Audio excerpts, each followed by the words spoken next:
আসসালামু আলাইকুম ওরহমতুল্লাহ।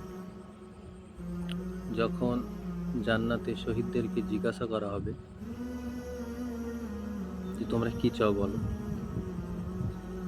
তখন শহীদরা আল্লাহ রাব্বুল আলামিনকে বলবেন যে আল্লাহ, আমাদেরকে দুনিয়াতে আরেকবার পাঠান, আমরা দুনিয়াতে গিয়ে আবার শহীদ হয়ে আসতে চাই। কিন্তু এটা তো আল্লাহর হিকমতের বাইরে। দুনিয়াতে একবারই পাঠানো হয়েছে আর একবারই তাদেরকে দুনিয়া থেকে বিদায় নিতে হয়েছে। এখানে মূল বক্তব্য হচ্ছে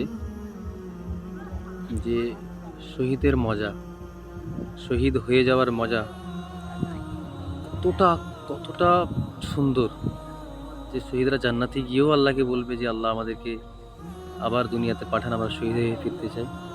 আল্লাহু আকবার।